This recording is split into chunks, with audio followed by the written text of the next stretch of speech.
Hi, my name is Yoko Ishikura. I'm moderating this deep dive session. You might wonder what deep dive. I mean, we have been talking about a future of work and a lot of AI and all sorts of things.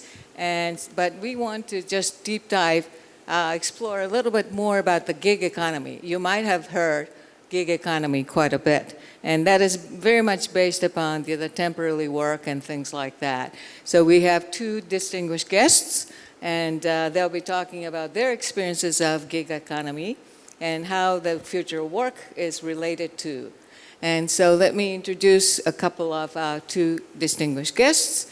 And first of all is Virginie. And I'm going to skip the last name because I'm not really sure whether I can pronounce it right or not. Virginie from BNP and Alessandra from Deliveroo. That's correct, Yoko. Okay, so I did it right.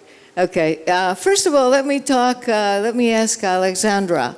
You do a lot of you live with this gig economy because you hire quite a few people who do the delivery. Tell us a little bit about your work, your company, and how you use these people. Yeah. Thank you, Yoko. I think the gig economy, as you call it, is a lot about flexible work.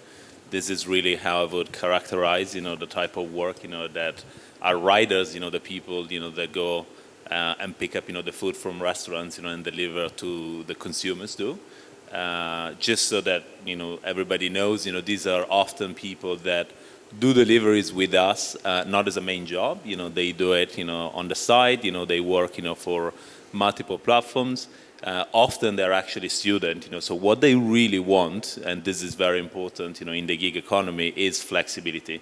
The type of work, that they want to do with platforms like ours is flexible. It's on demand. It's when they want it, and when they want to do it.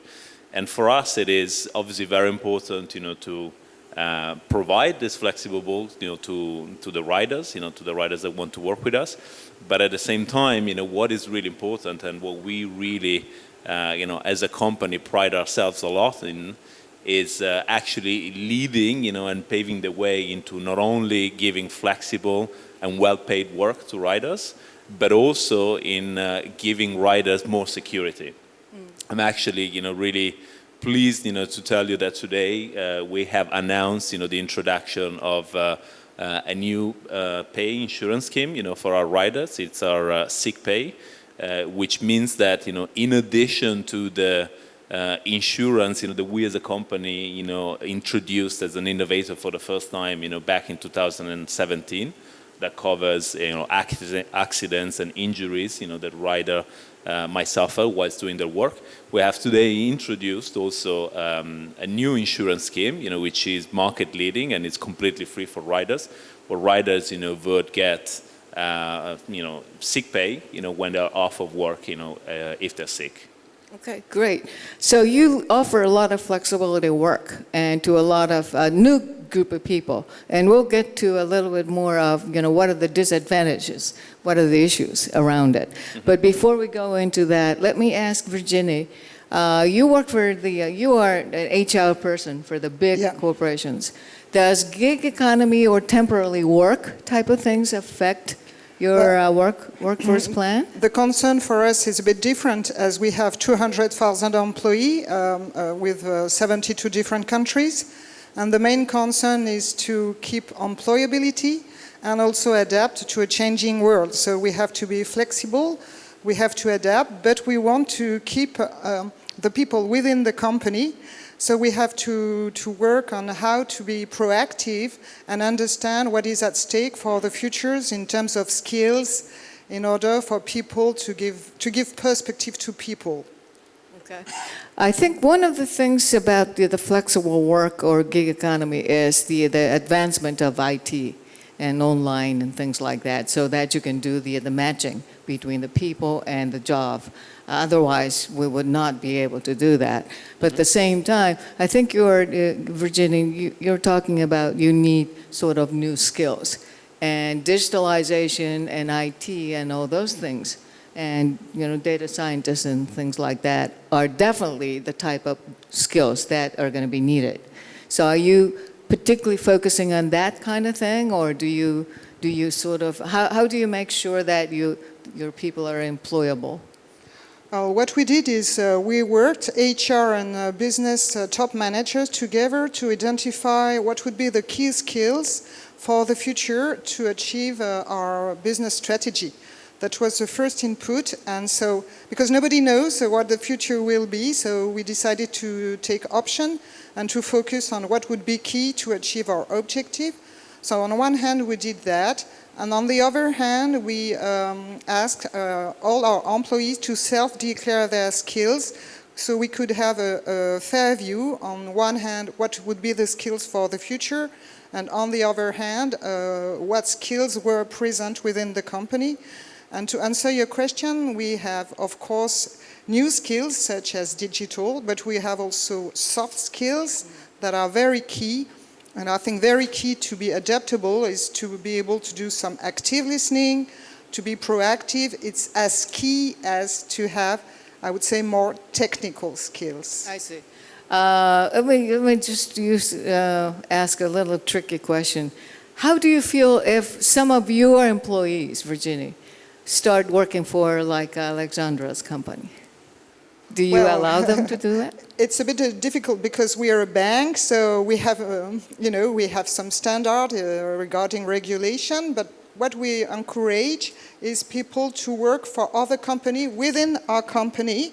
And so, for example, we have a temporary status mission, so you can work from one part of the bank for another part of the bank. So it's our kind of flexibility, but internal. I see. So you try to make sure that the work style is flexible, but you want to keep everybody within the company. Yeah, exactly. Okay. So let me ask Alessandra, how do you respond to those type of things? That the companies want to keep everybody, the good people, within themselves, even though they want to stay employable. For us, as I said at the beginning, it's really all about flexibility. So Right. actually, we're very, happy and welcome if riders, go and work, with other platforms. That is the spirit of, this new way of working, that people actually demand and want.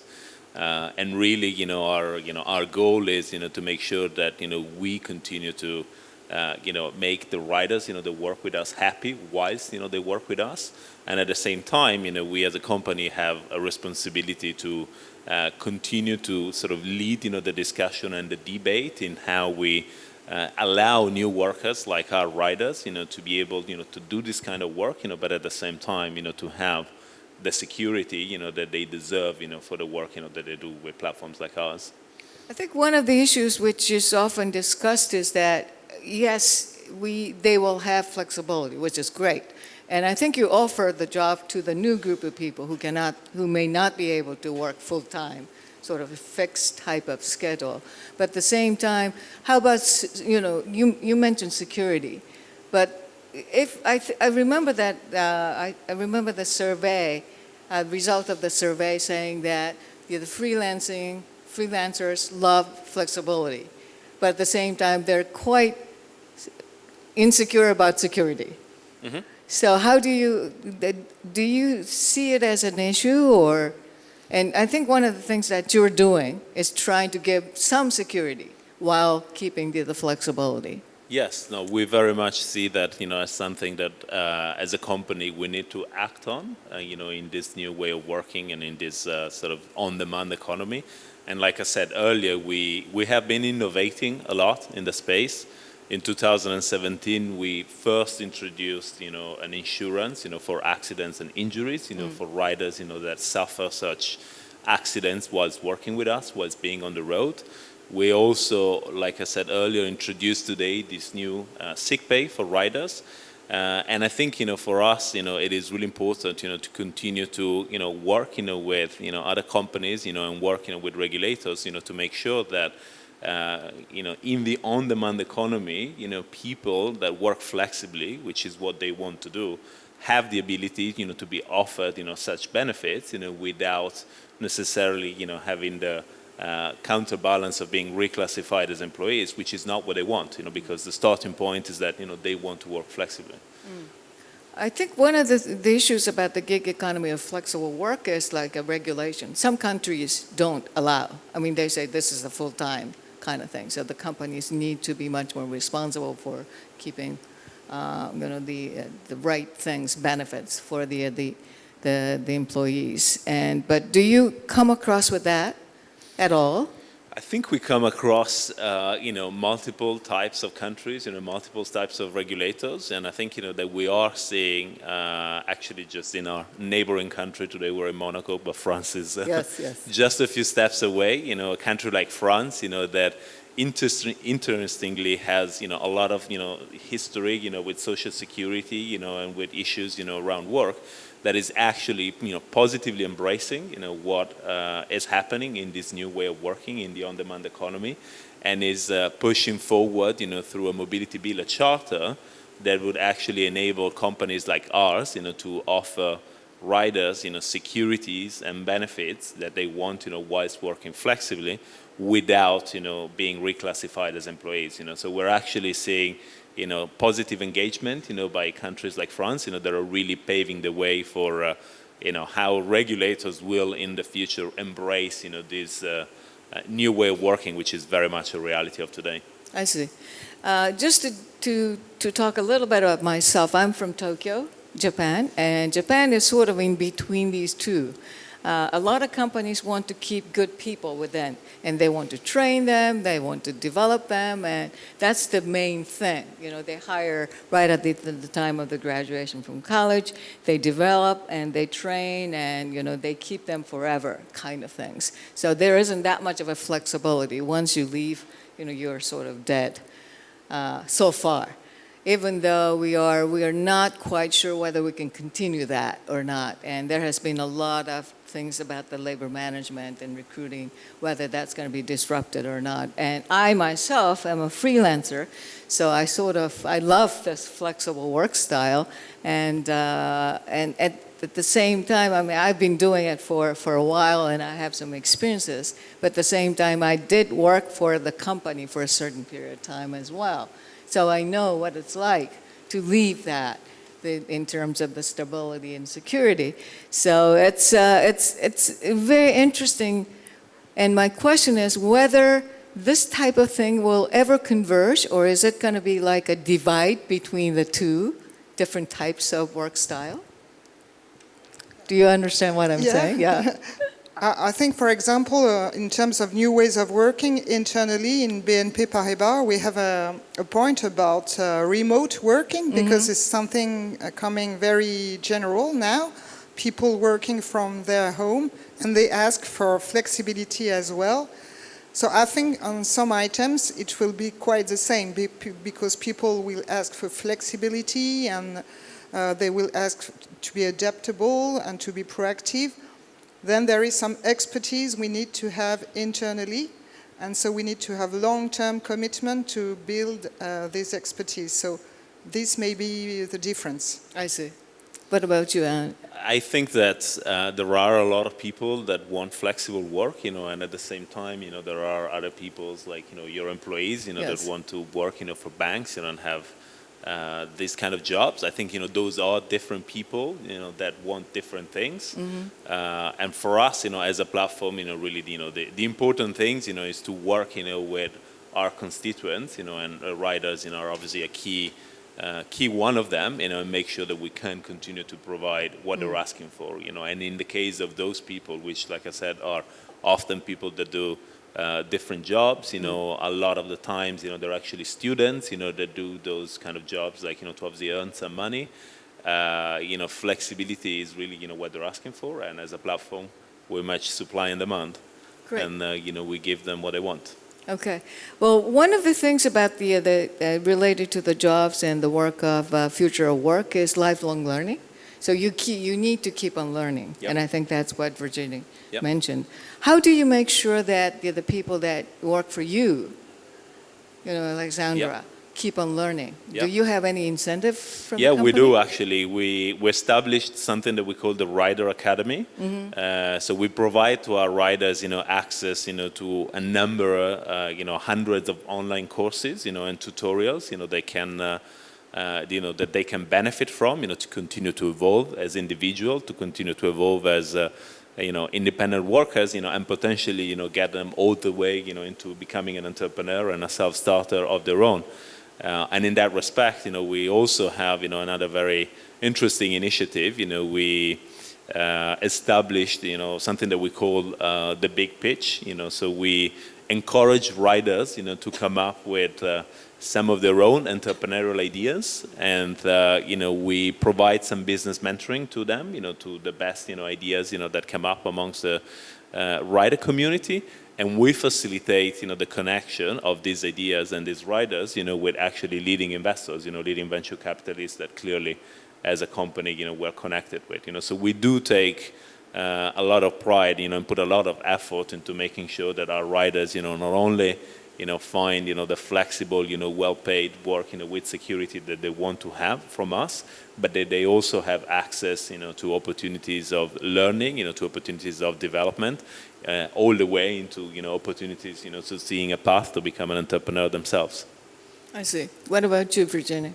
I think you have sort of mentioned that, make sure that you develop skills within the company. So I assume that you provide a lot of opportunities for lifelong learning, per se. But can you tell us a little bit more about that? For example, we saw that we were lacking experienced people in digital data and agile work.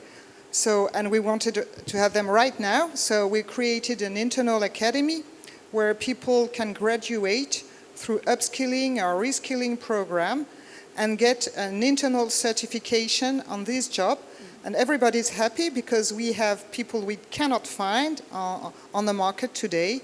And also people within the company can change job and have a diploma that is recognized internally.